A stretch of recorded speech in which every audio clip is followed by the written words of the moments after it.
Ibu dan saudara-saudara sekalian, kajian kita Al-Maidah ayat 20. Nabi Musa mengingatkan kaum dengan bahasa yang lembut dan penuh cinta. Nabi Musa mengingatkan kepada mereka terkait dengan nikmat Allah yang telah Allah berikan kepada mereka, yaitu kaumnya Nabi Musa, di mana di tengah-tengah mereka Bani Israel itu Allah utus para nabi dan para rasul. Dan ini adalah nikmat yang paling agung, karena memang kebutuhan utama manusia itu adalah petunjuk, dan tidak ada petunjuk kecuali yang dibawa oleh para nabi dan para rasul. Maka Bani Israel dengan adanya di antara mereka para nabi dan para rasul, maka kehidupan bisa terang benderang. Kalau matahari menyinari semua manusia, tapi itu sebatas menyinari yang lahir. Tapi petunjuk, hidayah, wahyu, itulah yang menyinari manusia dari kegelapan jiwa, rohani, akhlak, dan eksistensi kehidupan. Dengan wahyu menjadi terang benderang. Dan juga Bani Israel, umatnya Nabi Musa, diingatkan bahwa mereka diberikan oleh Allah kehidupan yang merdeka setelah mereka hidup di bawah penjajahan, tekanan, penindasan Fir'aun.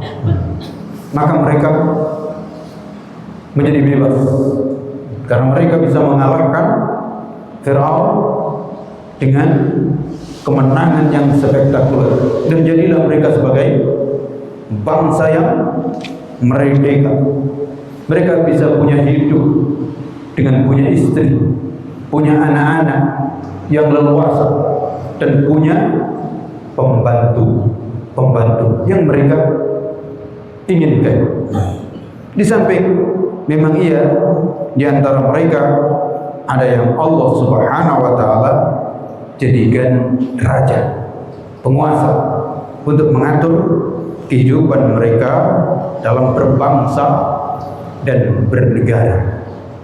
Dan oleh karena itu Nabi Musa berikutnya mengingatkan betapa nikmat Allah Subhanahu wa taala yang Allah berikan itu sangat spesifik, sangat besar, dan itu tidak Allah berikan kepada seorang pun dari umat manapun pada saat ini, sehingga mereka bisa unggul. Tapi tentu saja berlaku hukum nikmat Allah. Kalau nikmat Allah itu disyukuri, maka terus bertambah menjadi kebaikan dan keagungan. Tetapi kalau nikmat itu dikufuri, maka akan membawa kepada keruntuhan dan kehinaan. Pertama, dari ayat-ayat ini kita mendapatkan pelajaran yang pertama, pentingnya mengingat nikmat Allah. Ini adalah landasan dan awal daripada kebaikan manusia. Manusia itu kalau tidak ingat nikmat yang Allah Subhanahu wa taala berikan, maka itu awal daripada kekufuran, lalu kemudian kehinaan. Karena itu kita diingatkan agar kita ingat bagaimana Nabi Musa dulu mengingatkan kaumnya terkait dengan nikmat Allah. Wadzukurullah. Maka jangan sekali-kali melupakan nikmat Allah. Bagaimana kita bisa hidup, bagaimana kita bisa lahir, bagaimana kita punya ini dan punya itu, semua adalah nikmat Allah. Dan ini memang persoalan yang paling penting untuk diingatkan kepada manusia. Karena rata-rata manusia itu lupa nikmat, lalai nikmat. Sudah diingatkan masih juga ngeyel biasanya. Karena manusia itu memiliki sifat kurang yang sangat luar biasa. Ketika hati, jiwa tidak selalu diingatkan. Ini termasuk anak terhadap orang tua, termasuk sesama manusia, dan seterusnya. Yang kedua, dan inilah diantara tugas para dai, para mubaligh, para ustaz, para guru untuk mengingatkan umat, mengingatkan masyarakat, mengingatkan anak didik agar ingat terhadap nikmat Allah Subhanahu wa Ta'ala. Dan tentu dengan bahasa yang lembut, penuh cinta dan kasih sayang. Maka bahasanya Nabi Musa, ya qaumi, wahai kaum. Kalau bahasa orang tua, wahai anak-anakku. Jadi bahasa yang penuh dengan cinta, atau saudara-saudaraku, ya sesuai. Jadi dai, mubaligh, guru, orang tua itu mengajari anak-anaknya, mengajari masyarakat itu dengan penuh cinta dan kasih sayang. Tidak membedakan dirinya dengan yang diajari, bahwa yang mengajari dan yang diajari itu menjadi satu kesatuan, satu bagian. Bukan guru di sana lalu kemudian anak di tempat yang berbeda, tidak sama. Maka Nabi Musa memanggilnya, ya qaum, wahai kaum. Orang tua memanggil wahai anakku, guru juga memanggil anak, saudara, dan seterusnya. Dan begitulah dulu Nabi Muhammad SAW, semuanya dirangkul sebagai umatnya. Bahkan pengakuan Nabi terhadap umatnya itu melampaui zamannya. Yang dianggap umat Nabi itu bukan yang hadir saat itu, tapi Nabi bahkan sudah merindukan umat yang belum ada saat itu dan masih jauh akan baru ada. Itu Nabi Muhammad SAW. Dan begitu seharusnya orang tua, dai, mubaligh, ustaz, guru itu dalam mendidik memandang spektrum yang jauh, bukan yang hanya ada di hadapannya. Ini nanti mereka punya anak, punya cucu, dan seterusnya. Berikutnya, yang keempat, nikmat yang paling agung itu adalah nikmat diutusnya para nabi dan para rasul. Ini nikmat paling agung. Karena itu Bani Israel diingatkan terkait dengan nikmat ini. Wa ja'ala fikum anbiya, dan Allah jadikan di antara kalian itu ada nabi. Iya, tidak semua jadi nabi, tapi dengan di tengah-tengah ada nabi, itulah nikmat yang paling agung dan paling menentukan. Allah tidak rinci lagi itu nikmat-nikmat yang berupa materi, makanan, minuman, itu kecil. Yang besar adalah nikmat kenabian. Nikmat kenabian. Baru berikutnya yang ke-5, nikmat kemerdekaan. Kemerdekaan itu nikmat yang sangat besar. Gitu. Perlu diketahui karena tafsirnya wa ja'alakum muluka, Allah menjadikan kalian sebagai raja-raja, itu maksudnya adalah Allah menjadikan kalian sebagai bangsa-bangsa yang merdeka. Karena tidak semua dijadikan sebagai raja, tapi semua Allah berikan kemerdekaan. Begitu tafsirnya, begitu. Dan ini karena terkait sebelumnya mereka adalah terjajah. Mereka terjajah, dijajah oleh Fir'aun, hingga mereka tidak berdaya sama sekali. Penjajahannya paling tragis. Paling tragis. Penjajahan Fir'aun, bangsa Qibti terhadap Bani Israel dahulu itu sangat tragis. Apapun yang diinginkan oleh Fir'aun, mereka sama sekali tidak bisa berbuat. Hingga diberlakukan hukum bunuh untuk bayi laki-laki yang lahir dari kalangan mereka, Bani Israel, khusus Bani Israel. Hukum menyembelih bayi itu hanya di kalangan Bani Israel yang terjadi, kalangan Qibti tidak. Dan mereka tidak berdaya. Itu penjajahan. Jadi perlu diketahui bahwa penjajahan itu memang ya ada semenjak dahulu. Dan ternyata berikutnya Allah Subhanahu wa taala bebaskan mereka, tentu dengan perjuangan. Tapi dibanding dengan perjuangan mereka, kemerdekaan itu didapat berkat rahmat Allah atau semata-mata karena perjuangan mereka? Rahmat Allah. Kenapa? Karena mereka kalah, terdesak di depan tentara besar yang mereka tidak akan mampu, dan mereka juga membayangkan gak akan mampu, sementara di belakang laut mau kemana? Dan mereka nggak tahu sebenarnya apa yang akan terjadi. Mereka tidak merancang laut itu mau terbelah. Mereka nggak ada merancang.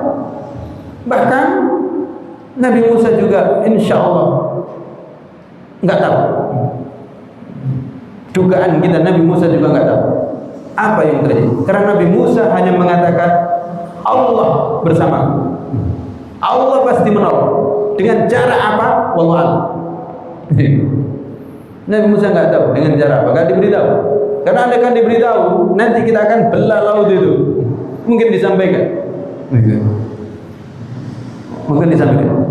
Dan dari sini memang manusia itu nggak usah terburu-buru menetapkan apa penyebab kemenangan. Nggak usah. Manusia itu sekarang kan banyak prediksi. Nabi Musa enggak, yang penting Allah nanti. Itu keyakinan Nabi Musa. Dan ternyata betul. Jadi Fir'aun kalah, dan bukan hanya Fir'aun, tapi dengan seluruh bala tentaranya. Itu tenggelam. Tentu orang akan sadar semata-mata berkat rahmat Allah yang Maha Kuasa. Dan itu wallahu a'lam mirip betul dengan bangsa Indonesia. Mirip betul. Saya dari dulu mencermati itu betapa mirip sejarah bangsa ini dengan bangsa Bani Israel. Berjuang panjang kemerdekaan, tapi ternyata Allah berikan kemenangan yang spektakuler, yang tidak ada yang menduganya. Tidak ada yang menduga bagaimana kemenangan itu Allah berikan. Dan 17 Agustus dan tepatnya sebenarnya 9 Ramadan, hari Jumat, tapi laki-laki kita ini tahu lah, momentum yang paling penting dilupakan, tapi hari yang mereka pakai justru itu yang kita ingat. 9 Ramadan, hari Jumat. Dan itu tidak ada yang merencanakan kecuali ilham dari Allah Subhanahu wa taala yang Allah berikan kepada para pemuda saat ini. Bukan kepada yang sang proklamator, tapi kepada pemuda untuk mendorong agar hari itu diproklamasi. Dan pemuda itu saat itu betul memang hati nurani yang berbicara. Ini kalau nggak sekarang bahaya, karena ini adalah momentum. Kalau nanti sesuai dengan yang didiktekan oleh Jepang, maka kita nggak merdeka. kita merdeka atas hadiah Jepang nanti. Tapi dengan sekarang diumumkan, maka tidak ada yang bisa mengklaim bangsa ini merdeka ke atas hadiah di situ. Dan ini Bani Israil juga begitu. Merdeka itu tidak ada yang bisa mengklaim menghadiahkan kecuali Allah Subhanahu wa taala. Berkat rahmat Allah yang Maha Kuasa, dan sama dengan bangsa ini. Merdeka berkat rahmat Allah yang Maha Kuasa. Allah kasih itu. Mereka semuanya bubar dengan peperangan mereka, dan kemudian kita ditinggal. Nah, ini kan berarti kita mendapatkan rahmat persis itu. Karena apa? Yang sana juga hancur, yang sana juga hancur. Karena memang hukum perang itu yang menang jadi arang, yang kalah jadi abu. Itu hukum perang di antara mereka. Begitu. Saat itu begitu. Amin. Sekutu. Tapi jangan dikira lalu kemudian mereka bersorak menanti. Mereka juga jadi arang. Jepang memang satu jadi abu, dan memang beda tipis kan arang sama abu. Beda-beda tipis. Karena itulah ketika bangsa ini mengumumkan kemerdekaan, nggak ada yang bisa ngotak-ngatik. Dan tinggal melakukan pertahanan. Dan karena itu Belanda balik lagi, alhamdulillah kita sudah punya pertahanan. Datang ke Jawa Timur, ya berkobar Kiai Haji Hasyim Asy'ari dengan revolusi jihad, dan ulama-ulama yang lain, dan santri-santri yang lain. Begitu, balik lagi kan itu. Karena mereka merasa belum kalah, tapi kita sudah merdeka dan kita sudah punya kekuatan. Gitu. Bapak dan saudara-saudara sekalian, itu nikmatnya kemerdekaan. Menjadilah Bani Israel hidup mereka seperti raja-raja yang sebelumnya tertindas. Itu kan kemudian hidup seperti raja, punya anak, punya istri bebas, punya pembantu. Jadi Bani Israel disebutkan di dalam tafsir, mereka merdeka itu hidup dalam berkeluarga nyaman, bisa bekerja dengan baik, mencari penghasilan dengan baik, punya istri aman, punya anak aman, dan bisa punya pembantu. Zaman itu, zaman di saat dijajah Firaun, mana bisa pekerjaan saja ditentukan oleh Firaun, digaji berapa ditentukan oleh Firaun, dan dengan cara penindasan, anak disembelih gak ada masalah, mereka gak bisa berkutik, dan seterusnya. Maka Allah ingatkan nikmat kemerdekaan. Penting sekali mengingat nikmat kemerdekaan. Zaman penjajahan dulu, la haula wala quwata illa billah, enggak bisa bang. Sholat susah, sekolah susah, nyari penghasilan susah, semua dibawa ke tiang sang penjajah. Tapi setelah merdeka, alhamdulillah, semua bisa ditentukan. Sekolah ini, bahkan bukan hanya pemerintah, kita masyarakat bisa menentukan. Kita bertani, ini tanah luar biasa ya. Oleh karena itu perlu diketahui, setelah kemerdekaan yang memang ada kesulitan, tapi rata-rata orang punya kemerdekaan. Dan kalau diukur tentang kekayaan, ya kayaknya sih zaman dulu banyak yang lebih kaya daripada sekarang. Karena saya tahu misalnya tingkat kepala dusun, bukan kepala desa, kepala dusun, itu istrinya itu punya emas, itu kalungnya itu emas 1 on, 1 on, banyak 1 on ini. Dan itu semua viral di desa itu. 1 on, dan itu biasa saja. 1 on, 260 juta di sini. 260 juta, ya biasa. Dan dipastikan zaman itu kalau orang itu punya sawah 1/2 hektar saja, itu kaya. Kaya 1/2 hektar, padi bagus, jagung bagus, gak ada masalah sebenarnya. Meskipun lampu listrik belum ada, tapi aman. Punya lampu strongking, dan punya lampu strongking itu udah kaya raya. Saya dari kecil, baunya yang sangat kecil-kecil itu hafal sekali kalau strongking. Dari masaknya sampai nyervisnya itu, wis, dan betapa senangnya punya Armstrong. Padahal itu hidupnya hanya sampai jam 12. Karena habis kalau sudah jam 12, biarlah mati, tidur. Luar biasa. Karena kemerdekaan, berkat kemerdekaan. Dan sekolah sebenarnya bebas, tapi agak jauh dikit. Dan itu pun sebenarnya juga ya murah juga, gitu. Asal mau sekolah. Untuk kenapa kok banyak nggak sekolah? Itu karena nggak mau, itu aja. Persoalan. Gembala kambing juga enak, ini enak, itu aja. Meskipun nggak makan ayam kalau nggak sakit, ya itu persoalan manajemen dulu. Jangan makan ayam dulu, kita jual ayamnya. Begitu, kemerdekaan Allah kasih. Dan zaman itu memang emas luar biasa. Berapa kemarin sudah saya sebutkan? Atau satu rupiah sama dengan emas 5 gram. Iya, 1 rupiah. Kemarin sudah saya sebutkan, lupa salah lagi saya. Karena itu ada dalam sejarah. Jadi ditetapkan 1 rupiah itu setara dengan emas sekian. Nggak bisa diotak-atik. Maka Amerika agak kelimbungan, Cina kelimbungan juga. Uangnya nggak laku di kita. Sampai begitu hebat. Itu merdeka karena kemerdekaan. Dan sebelumnya mana bisa? Di sini. Maka hendaknya ingat kemerdekaan ini. Ya, kamu nggak jadi raja satu persatu, tapi milik kehidupan itu punya kekuasaan. Rumah tangga punya kekuasaan, ini punya kekuasaan. Maka ingat dengan nikmat kemerdekaan itu. Berikutnya kita mendapatkan pelajaran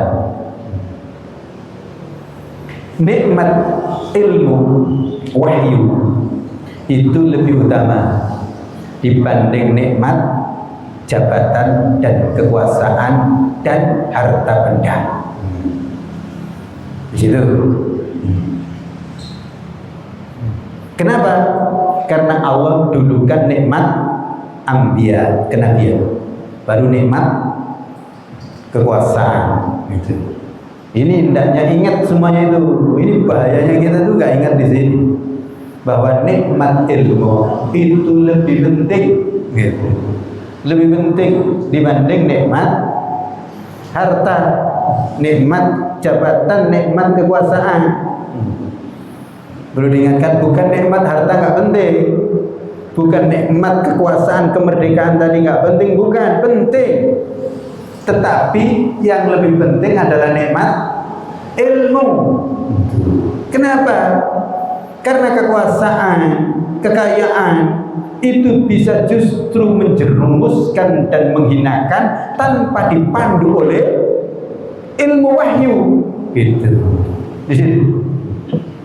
Maka hendaknya orang itu sebenarnya mengejar nikmat ilmu ini dibanding mengejar nikmat kekayaan, atau nikmat kekayaan dikejar dalam rangka untuk mengejar nikmat ilmu. Ilmu ini ilmu wahyu. Dengan demikian berikutnya, mana yang lebih penting? Nabi atau raja? Raja atau nabi? Nabi. Gitu. Kenapa? Karena Bani Israel ini merdeka karena ada nabi. Pejuang pemimpinnya itu nabi. Di sini melahirkan pelajaran ulama itu lebih penting daripada Umar. Perlu diketahui, ulama itu lebih penting, lebih tinggi derajatnya dibanding Umar. Jangan sampai keliru gitu. Maka didulukan, Nabi didulukan baru raja. Karena bahaya. Umar itu bahaya kalau tidak dibawa bimbingan ulama. Gitu, bahaya. Dan nanti akan terjadi ketika Umar tidak dibawa bimbingan Umar.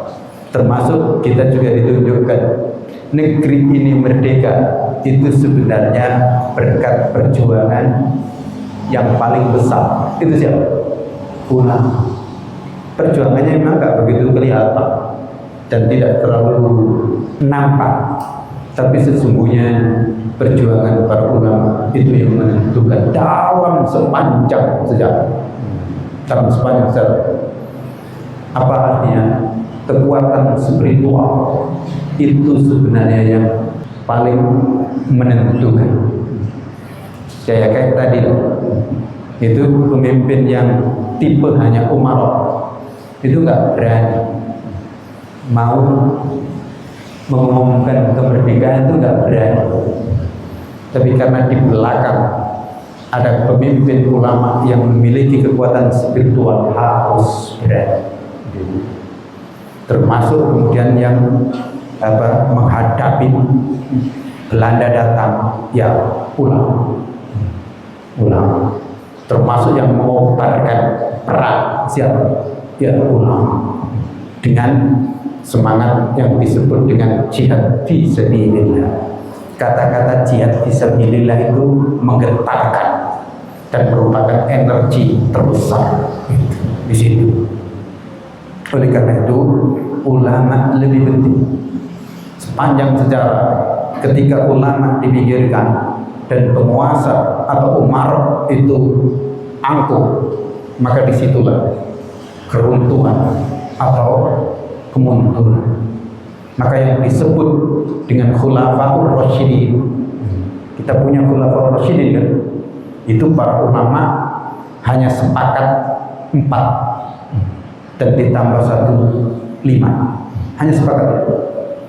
Yang disebut dengan khulafaur rasyidin, yang para ulama ijma dan umat ijma sepakat itu kan Abu Bakar, Umar, Utsman, Ali.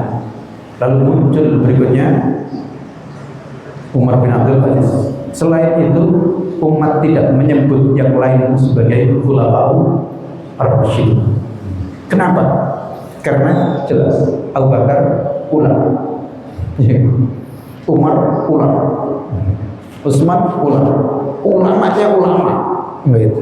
Ali apalagi, dan Umar bin Abdul Aziz juga begitu. Umar bin Abdul Aziz itu ahli Quran, ahli hadis, perlu diketahui, ulama. Di samping itu mereka sendiri ulama, tapi mereka semuanya itu melibatkan aktif ulama. Abu Bakar itu ulama, tapi ternyata melibatkan para ulama yang lainnya aktif. Sehingga misalnya ya Zaid bin Thabit ulama dipanggil oleh Abu Bakar,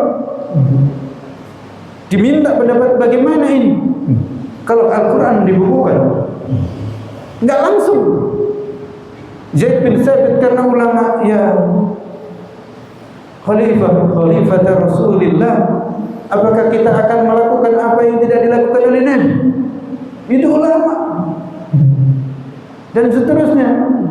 Umar ngajak para ulama, Ali yang saat itu menjadi ulama maka jadi penasihat utama meskipun masih junior. Abu Bakar, Umar itu kan senior semua, tapi melihat dan tanya Abu Bakar, tanya Umar, tanya Ali, dan tanya yang lain, tanya, bukan langsung perintah. Begitu. Ini baru maka khulafaur rasyidin. Berikutnya rupanya enggak begitu lagi, mulai turun. Sudah pemimpinnya enggak ulama, ternyata ulama hanya dijadikan stempel, ya bahaya. Dan oleh karena itu ulama-ulama tertentu yang tahu kedudukannya yang enggak mau. Enggak mau. Semisal Imam Abu Hanifah enggak mau dijadikan hakim. Enggak mau. Kenapa? Saya enggak mau dibawa amir yang ada pada saat itu, karena bahaya. Kalau saya dibawa dia, berarti saya diperintah-perintah, dan kalau saya diperintah-perintah, ya bahaya. Karena ulama itu yang memerintahkan adalah ilmunya, bukan diperintah karena orang. Ulama itu yang menguasai dirinya, itu ilmunya. Maka nggak bisa dikendalikan oleh manusia. Dan kita harus tahu seharusnya, umarok harus tahu, ulama itu nggak bisa dikendalikan. Kalau dikendalikan bahaya. Ulama yang benar bebas, merdeka, dia berbicara atas dasar ilmu. Kalau ilmu iya, kalau ilmu tidak.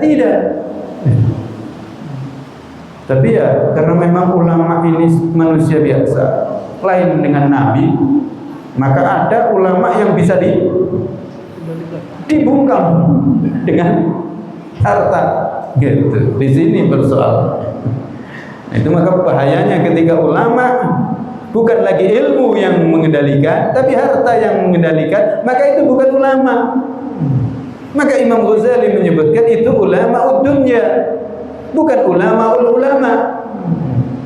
Karena berarti dia dikendalikan oleh dunia, bukan dikendalikan oleh ilmunya.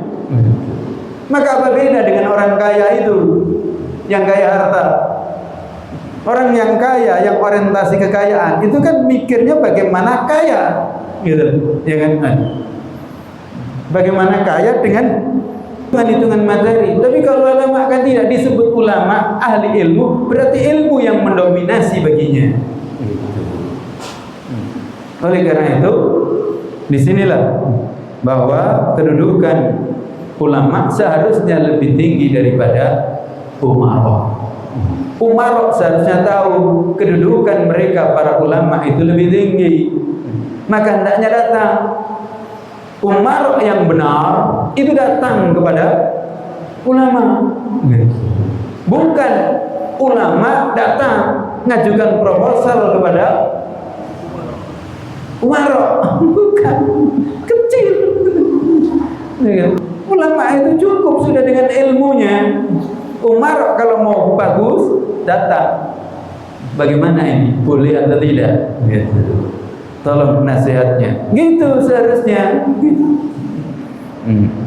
Nah itulah terjadi akan kebaikan kalau itu terwujud. Andaikan umaroknya itu tidak ulama, kalau begitu caranya menjadikan ulama itu di atas mereka, insya Allah, dan tentu memang lebih bagus lagi.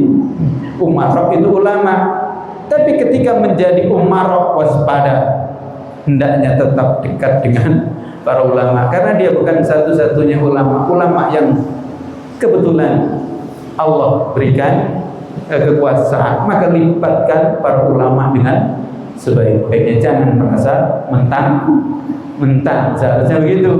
Yang konyol itu sudah enggak ulama, tapi kemudian memposisikan dirinya tahu segala hal, itu ngerti tentang agama.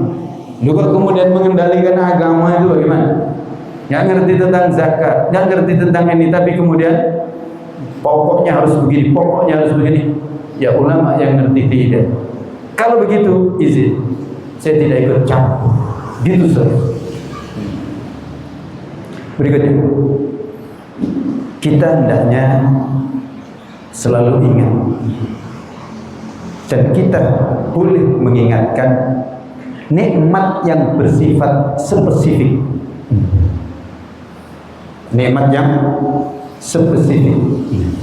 Karena rupanya bangsa-bangsa, kaum-kaum itu mendapatkan nikmat yang unik. Seperti ini. Wa atakum ma lam yu'ti ahadan minal alamin. Dan Allah memberikan kepadamu apa-apa yang tidak Ia berikan kepada yang lain. Hanya kalian yang punya ini, gitu. Jadi menjadi istimewa kan? Gitu. Menjadi istimewa. Bani Israel dikasih banyak macam. Manna wa salwa, ada apa, dinaungi awan, masya Allah, dibelahkan laut. Itu kan nggak ada yang lain punya ini. Maka diingatkan, kalian ini spesifik, istimewa. Tidak ada yang dapat nikmat ini kecuali kalian. Itu konteksnya begitu. Dan oleh karena itu, ini bisa kita bawa ke diri kita. Lihat, kita mendapatkan nikmat spesifik apa sebagai bangsa, masya Allah. Ya, kita sudah lama kan mengadakan tongkat ditancap, tinggal besok direbus, dicabut. Itu nggak ada kecuali di kita. Nikmat spesifik. Dalam konteks umat Islam juga begitu.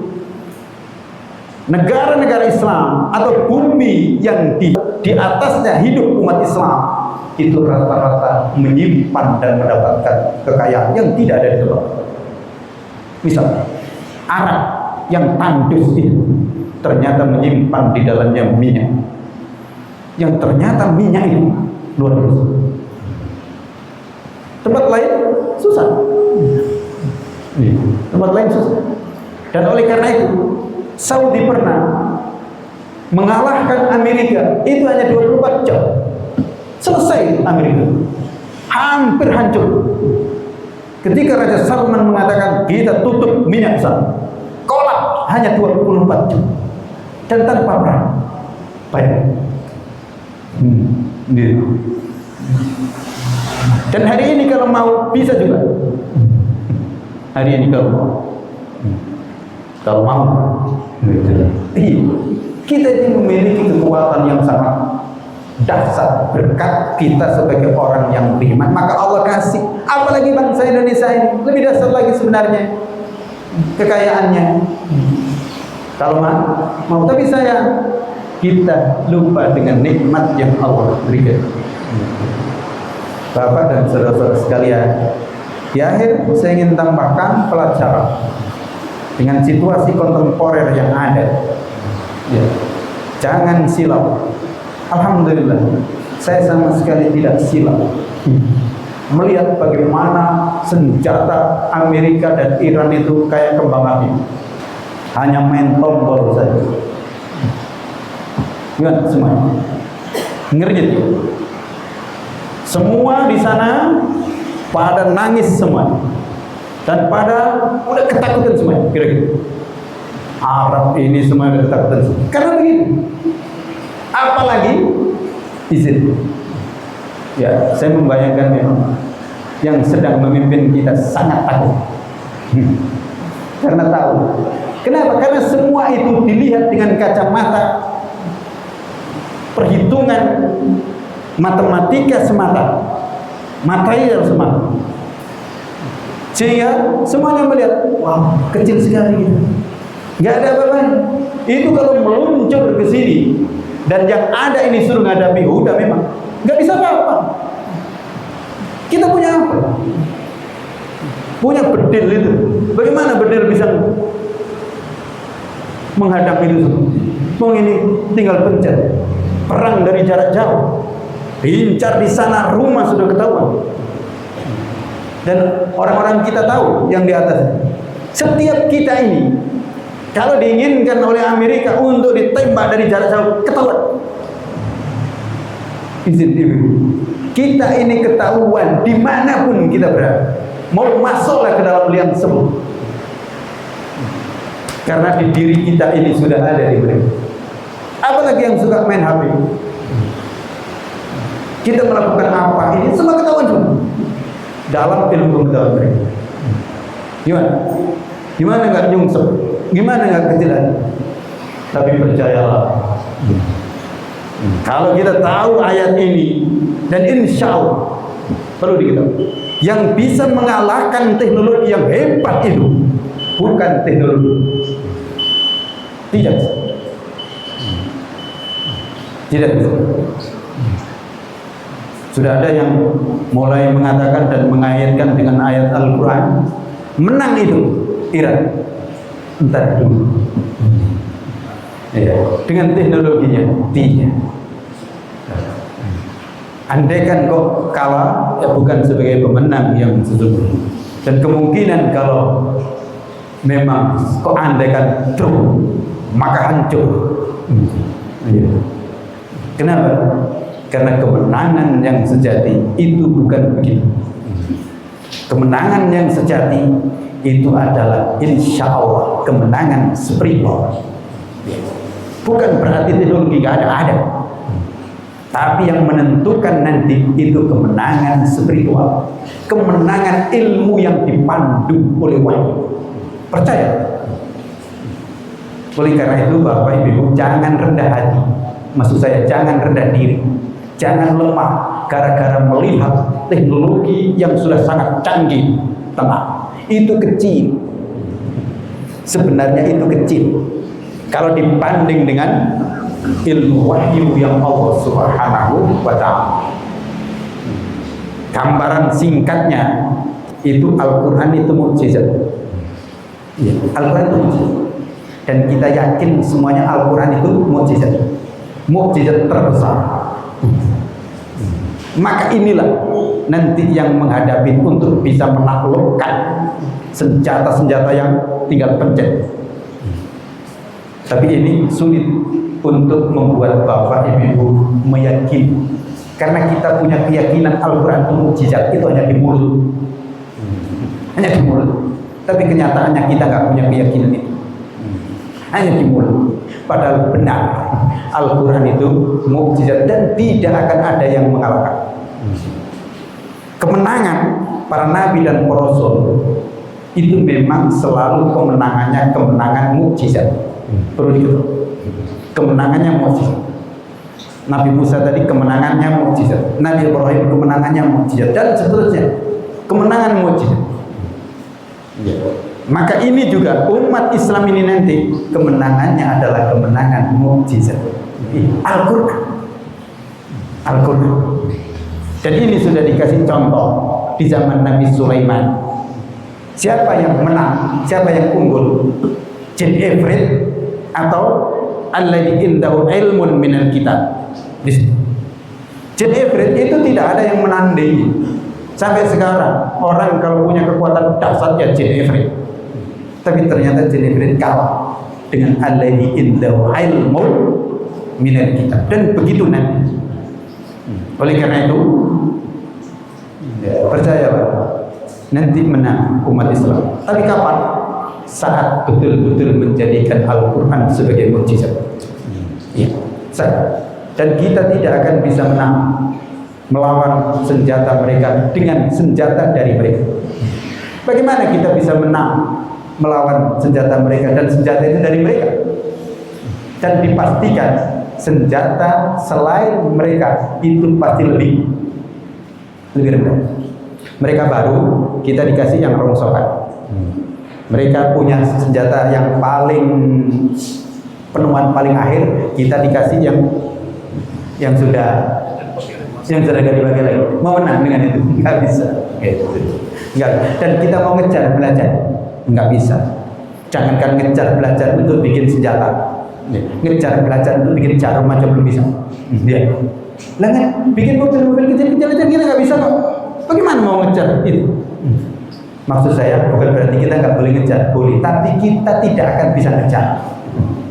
Sebagaimana Nabi Muhammad dulu juga tidak bisa mengejar bagaimana kecanggihan Romawi, Persia, dan termasuk Quraisy yang dipimpin oleh Abu Jahal. Nggak bisa. Tadi apa yang dipakai? Adalah Al-Quran sebagai mukjizat. Tapi ingat, dan ini memang agak perlahan untuk memahaminya, Al-Quran sebagai mukjizat itu bukan dijadikan jimat, bukan sekedar dihafal, bukan sekedar dibaca, tapi disebutkan di zaman Nabi Sulaiman itu ilmu sebagai ilmu. Al-Quran dipakai sebagai ilmu. Dan ilmu itu tidak ada gunanya kalau tidak diamalkan. Ini nanti ketemu rasional. Bukan berarti kita perang itu kita hadapi dengan Quran, kita stop dengan bukan gitu. Al-Quran sebagai mukjizat bukan begitu. Bukan kita stop, bukan gitu. Tapi kitabullah sebagai ilmu, ilmu dalam seluruh kehidupan gitu, dan tentu diamalkan. Sebagai singkat ininya, akhirnya pelajarannya, kemenangan itu kapan terjadi? Kemenangan itu terjadi adalah kemenangan mental. Kalau mental kita di atas mereka, itulah awal dari kemenangan. Tapi kalau mental kita sudah di bawah mereka, maka itulah awal kekalahan dan kekalahan demi kekalahan. Gitu. Kemenangan itu kan mental dulu. Kita ini mental pemenang atau mental pecundang? Ya di situ. Kalau kita sudah merasa rendah dibanding mereka, ya sudah. Jangan ngajak perang. Sepak bola saja itu yang disupport pertama dari para pemain, kamu menang gitu. Jadi mental menang dulu. Tapi kalau sudah mental kalah, sudah nggak usah maju gitu. Nah, kita hari ini punya nggak mental menang? Nggak punya. Nggak punya. Kita rendah diri, netek saja sama dengan mereka. Bagaimana punya mental? Itulah kenapa sahabat itu menang, karena sahabat punya mental. Bilal itu ketika masuk Islam, itu dia merasa saya lebih tinggi daripada Abu Jahal, gitu. Meskipun Abu Jahal kaya raya, sementara aku miskin, tapi aku lebih tinggi. Aku ikut Nabi Muhammad itu lebih tinggi daripada dia. Ada gak yang kita punya mental begitu? Bahwa dia itu kecil. Donald Trump itu kecil, saya lebih tinggi. Seharusnya begitu. Ada gak yang punya prinsip begitu? Ternyata susah untuk membangun mental ini di situ. Maka ini proses terlebih dahulu nanti. Kalau mental pemenang ini muncul, insya Allah nanti baru berikutnya kita bisa bertanding. Dan itulah pentingnya pendidikan, tarbiyah. Tanpa itu nggak bisa. Dan diantaranya kenapa bangsa ini dulu berjuang panjang? Karena mentalnya saat itu memang mental bangsa dijajah, lebih suka dijajah daripada merdeka, lebih suka ikut daripada menjadi yang diikuti. Mana bisa merdeka 350 tahun? Itu karena persoalan mental. Kita nggak punya mental sebagai pemenang, pengikut yang diikuti. Tapi kita itu mental semuanya mental pengikut. Senang kalau ngikut. Dan karena itu mental Islam itu berikutnya al-yadul ulya khairun min yadis sufla. Orang Islam itu tangannya di atas, bukan di bawah. Ini kan model ngaku miskin semua kan kita gitu. Makanya kalau dapat bantuan dari sana senang sekali kan. Padahal itu utang. Lah ngaku miskin semua. Padahal kita punya segala-galanya.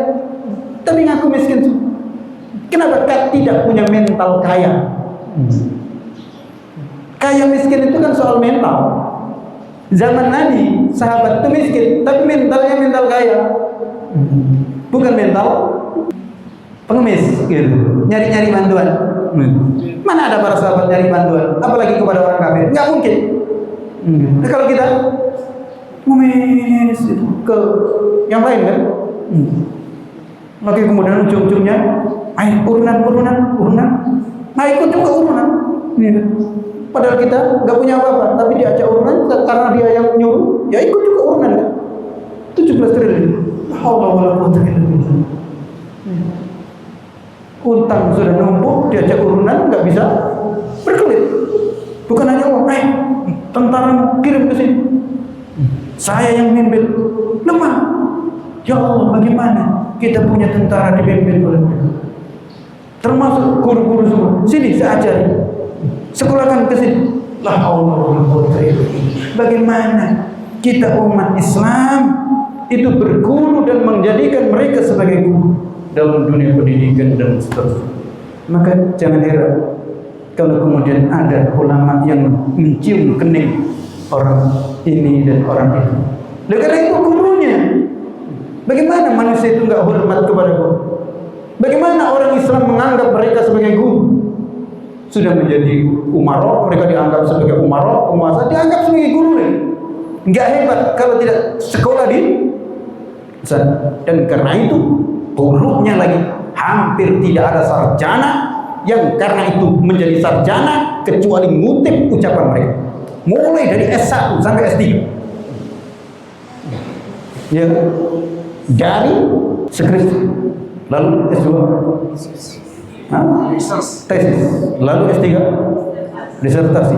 Itu tidak mungkin bisa lolos kalau tidak ngutip ucapan-ucapan orang-orang kafir yang dulu maupun yang sekarang. La haula wala quwwata illa billah. Lalu kemudian tulisan itu dianggap ilmiah dan tidak. Apa seleksinya? Mereka yang menseleksi.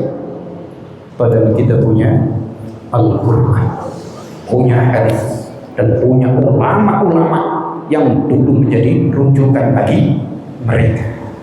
Di sini.